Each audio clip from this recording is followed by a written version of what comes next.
Welcome to our channel. And welcome sa atong mga new viewers ug ayaw mo kalimot sa pag-subscribe sa atong YouTube channel sa Radio Drama Bisaya. O click na lang pud mo sa notification bell below aron ma-notify mo sa atong mga bagong uploads. And daghang salamat sa pagpadayon ninyong pagsuporta o pagpadayong pagpaminaw sa atong mga nagkadaiyang Drama Bisaya. Maong just chill and relax and enjoy the drama. Sa labing dali, Greg. Sa labing dali. Patyon ka nila. Ngano nahibaw kay ni? Sa dudong. Giyon sa rin paghibaw. Gipalihok na to ang intelligence network din sa Bilibid. Taas kayong istorya ho nun. Pero kung istorya ni mo, di na kayo detalya pa ng mga vital kayong sekreto sa itong plano ang akong ipahibaw ni mo. Himuon ko kini kay makadugang kini sa imong kaligon. Paminag mayo. Ganing kamot ug mayo ang presidente aron mahawas kining nasod gikan sa mga dangan ug tunglo nga binuhatan sa mga mapahimuslan ng mga politiko nga nagpakaroon ingnon nga loyal sa nasod ug sa katawan. Yes, anam-anam na nga nadakpan sa mga gitawag ug mga Ginoo. Doon na nangamatay. Kining gitawag nga gubat batok sa yawan ug drugas. Mao kini ang numero 1 problema sa itong nasod nga gipasan sa itong presidente. Mao kini ang dangan ug tunglo nga kusog na kaayong ikaon ug milamoy sa manindot nga kaugmaon sa mga batanon. Apan mahibong na lang og dako ang mga katawhan nganong nga murag wa lang sila maibani tungod kay naa pa man gihapon kining yawa nga drugas. Oh, doon na daghan nga nadakpan og niya karon sa Bilibid. Pero sa nitabo, nagpadayon gihapon ang pagpangapod-apod tungod kay dunay daghang mga utukan dinhi sa Bilibid. Mga Ginoo sila dinhi sa Bilibid nga moy utok ug makig-coordinate gihapon sa laing mga Ginoo nga tuwas-kawas. Bisan sa kahugot nga pagbantay nga gibuhat na sa mga hingtungdan dinhi sa Bilibid. Apan may buong ka, ngano nga naa pa man gihapon kining yawa nga drugas. Tungod kay way hunong, bisan mga dinakpan apan padayon nga nangita og paagi nga musulbong gihapon kining dangan og tunglo. Nahimo ka ng border aning Bilibid, Craig. Siya rugwa kinamatikdan. May mga politiko nga muso din eh. Nagpakaroon ninyo nga mibisita sila sa mga binilanggo din eh. Ubos sa maing katiguan. Apa nag-ila-ila sila sa mga Ginoo sa yawan ng drugas nga anon lang gihapon ang kahimtang din sa Bilibid. Nangayog ayuda tubang sa ilang gihimong pagpanalipod, proteksyon sa mga yawan ong patigayon sa drugas. Halos tanang sapi nining nasura at tuan na halos masud sa panudlanan aning dangan ug tunglo nga drugas. Mabati na to, makita na to, mabasa na to sa tanang mga balita nga dayag na kaayong milaban. Mihatag og proteksyon aning mga sakop ni Satanas ug gipaagi lang nila sa argumento sa human rights. Sunod gawas sa administrasyon sa gobyerno karon ang problema. Mao ka na, Craig.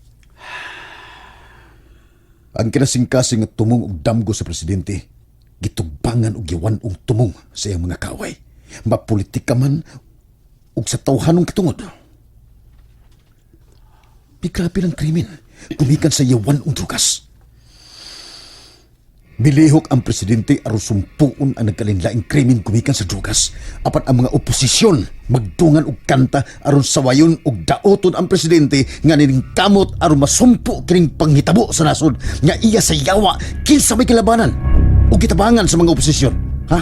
Aron luwason ang nasod ug ang katawhan gikan sa mga mahait nga kuko sa nagkagrabing kahimtang sa nasod ug katawhan nga gilamoy na sa mga kriminalidad. Ang nasod ug katawhan ba? O ang mga yawanong hitabo karon sa nasod ug katawhan gumikan sa yawa nga drugas nga gipalusot sa mga demonyong drug lord nga protektado sa kitawag ug mga narco politicians. Greg, dako kag mahimo og ikatabang tungod kay dako kay papel si Leon Romano. Usak dako kay papel si Leon nga mitabang aron ang nasod ug ang katawhan panigan ug habulan sa yawanong drugas. Palikta sa surveillance network din is Bilibid. Wa ta maglupad-lupad o saling kapaw nga paglupad aron patyon kining dangan og tunglo karon sa itong nasod, Craig. Ligo na nga itong network. Ug nahibaw ko nga maayo kang laki bahinani. Nakig-tie-up ang Taiwan nato tungod kay may mga nationalities usab nila nga mga drug lords nga nakig-tie-up usab sa mga drug lords dinhi sa itong nasod. Kung doon na sila triad, kita doon na sila triad sa pagbungkag o pagpatay silang triad. Usa ka Taiwanese nga nadakpan dinhi sa itong nasod kay dunay mga mega lab di karon dinhi sa Bilibid. Apan dili siya kauban sa mga Ginoo dinhi sa bilibid tungod kay hilom siyang gifabricate sa intelligence sa Taiwan nga nakig-tie up nato konektado sa pagbungkag aning ilang triad. Ang maong Taiwanese gibuhat pagtuyo sa Taiwan aron mulusot dinhi sa tung nasod aron sa pag-operate og mga shabu mega laboratories ug nagakpan ug niya na sa karon sa bilibid ug kauban sa mga Ginoo nga niya usab karon sa bilibid.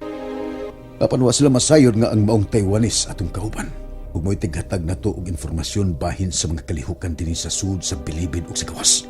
Sa pamaday katarungan, nganong nagpabilin pa kining buhi kini mga demonyo, sir. Sa ako nang giingon, ang human rights nga gigamit sa mga kaaway sa politika sa presidente.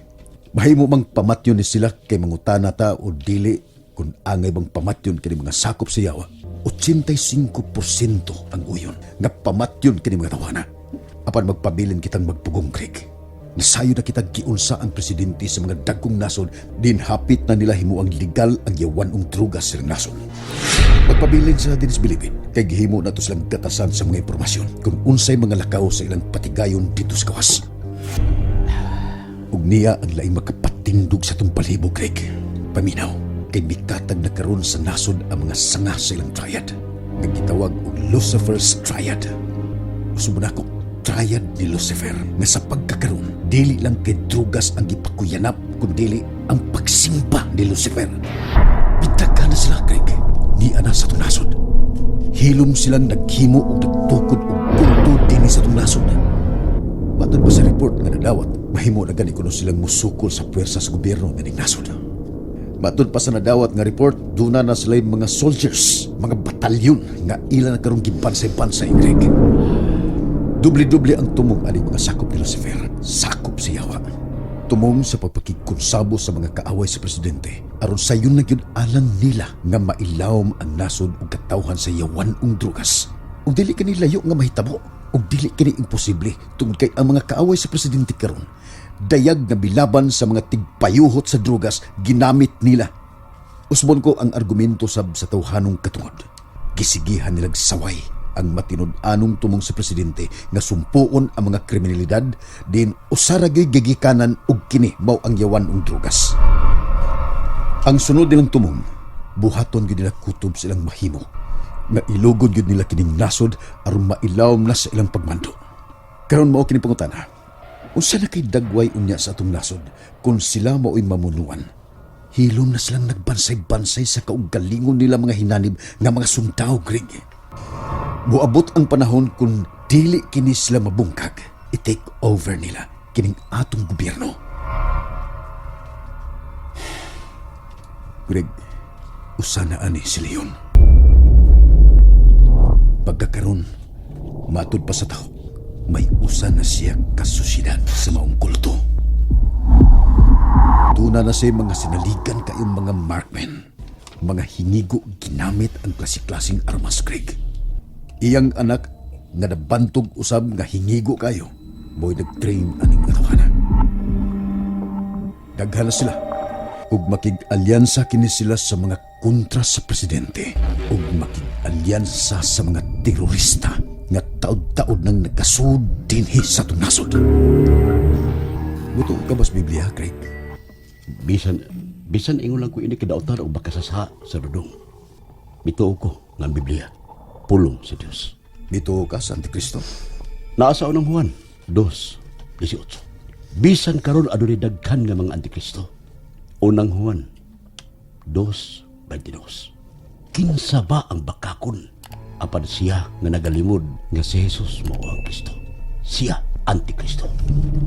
Greg, si Leon, usa siya sa mga Antikristo.